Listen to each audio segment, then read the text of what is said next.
Assalamualaikum warahmatullahi wabarakatuh. Alhamdulillah.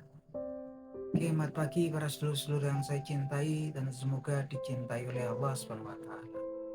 Para seluruh, jadi Allah Subhanahu wa taala berfirman di Al-Qur'anul Karim, tepatnya di surat Al-Maidah ayat 82 sebagai berikut. Bismillahirrahmanirrahim.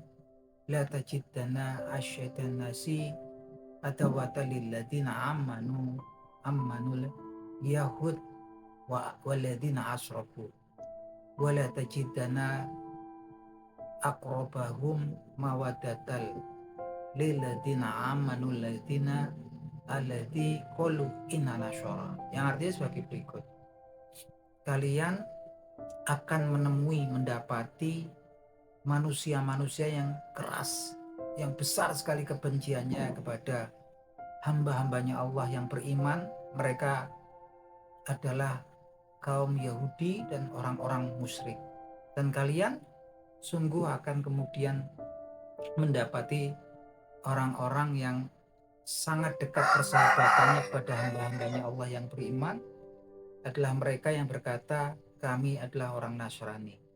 Nah teman-teman, ayat ini turun sekitar 1450 tahun yang lalu dari Allah Subhanahu wa taala melalui malaikat Jibril kepada Nabi Muhammad SAW, menjelaskan kepada Nabi Muhammad SAW bahwasanya orang-orang yang beriman akan mendapati orang-orang yang sangat keras, besar permusuhannya kepada mereka adalah orang-orang Yahudi dan orang-orang musyrik. Dan kemudian kalian sungguh akan mendapati orang-orang yang sangat dekat persahabatan dengan kalian, orang-orang yang mengatakan kami Nasrani.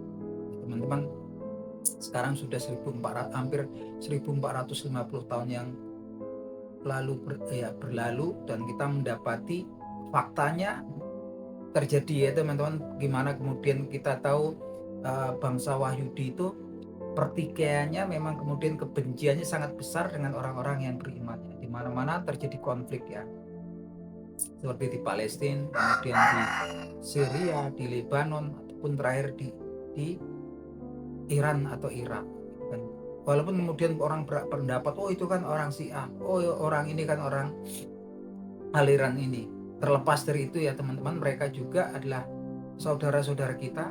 Terlepas dari itu, mereka juga adalah hamba-hamba ciptanya Allah Subhanahu wa taala. Mereka bukan binatang atau apa yang kemudian terbunuh. Oke lah kalau kemudian yang terbunuh itu dalam peperangan, mereka sama-sama tentara, tapi kalau yang terbunuh kemudian anak-anak kita gitu kan, kita wajib kemudian ya membenci tindakan-tindakan tersebut gitu kan.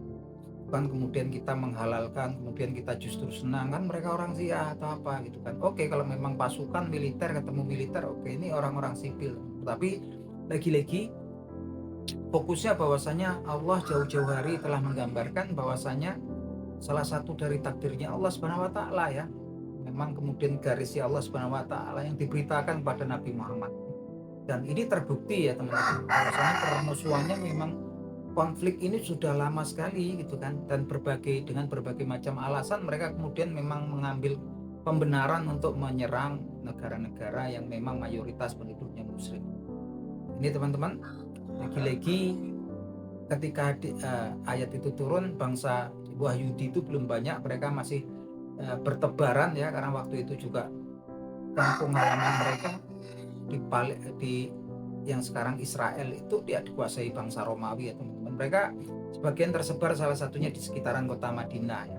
Ada Bani Koinuko, Bani Nadir, yang memang pada waktu itu pun Nabi Muhammad SAW sempat mengadakan perjanjian perdamaian dengan mereka, karena waktu itu musuhnya umat Islam juga ada dari kaum kufar Quraisy dari Mekah, dan mereka juga berbahaya kan, makanya kemudian Rasulullah pun telah melakukan perjanjian seperti perjanjian Hudaybiyah.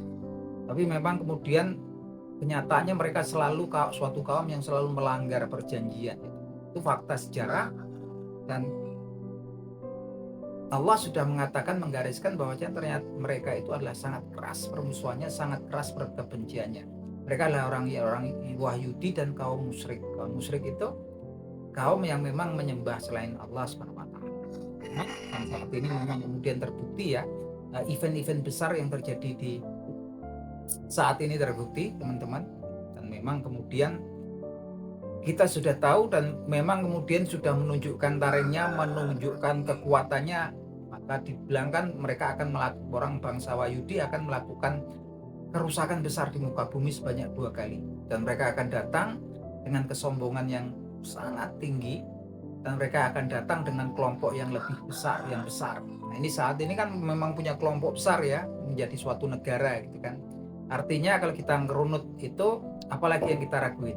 Al-Quranul Karim sudah menjelaskan ini semua. Yang ada kita sebagai manusia, sebagai hambanya Allah Subhanahu wa Ta'ala, menyikapi hal-hal yang terjadi saat ini, kita semakin mendekatkan diri kepada Allah Subhanahu wa Ta'ala, semakin memohon perlindungan dan pertolongannya, teman-teman, karena memang salah satu fitnah yang akan datang akan munculnya rajanya kaum Yahudi yang akan menjadi ujian bagi setiap manusia, yang ujiannya dikatakan nggak ada ujian lain yang lebih besar daripada ujian munculnya Dajjal di akhir zaman, yang ujiannya nggak ada yang lebih besar, bahkan dari penciptaan Nabi Adam alaihissalam sampai yaumil kiamah nggak ada yang lebih besar, nggak ada yang lebih berat untuk manusia kecuali munculnya Dajjal, rajanya kaum Yahudi. Dan ini benang merahnya udah muncul semua ya teman-teman. Ada krisis di area yang namanya Khorasan, kemudian ada kota yang namanya Isfahan yang penduduknya orang Yahudi, yang mereka menggunakan toyalisa, yang semuanya sudah diceritakan oleh Rasulullah SAW jauh-jauh hari. Bahkan dikatakan, Rasulullah mengatakan fitnah itu akan datang dari sana, fitnah itu akan datang dari sana, sampai 3 kali. Wa aumaha biyadihi ilal masyriq, sampai Rasulullah perlu menunjuk pakai tangannya ke arah timur. Timur dari kota Madinah, dari Jazirah Arab, salah satunya adalah negeri yang saat ini namanya Irak dan juga Iran. Disitulah saat ini juga lagi terjadi pergumulan, adanya konflik antara US, Israel, dan kemudian Iran. Terlepas dari itu, tanda-tanda guratan-guratan takdir Allah Subhanahu wa Ta'ala saat ini sudah kemudian mulai tampak ya, sambung koneksi-koneksinya. Oke, teman-teman, kalau teman-teman punya pendapat tentang konflik-konflik yang terjadi saat ini, dengan kemudian info-info yang diberikan oleh Allah Subhanahu wa Ta'ala di Al-Quranul Karim, silahkan. Buat teman-teman silahkan tulis di kolom komentar. Akhir kata, matur nuwun udah nonton video saya. Wabillahi taufik wal hidayah. Wassalamualaikum warahmatullahi wabarakatuh.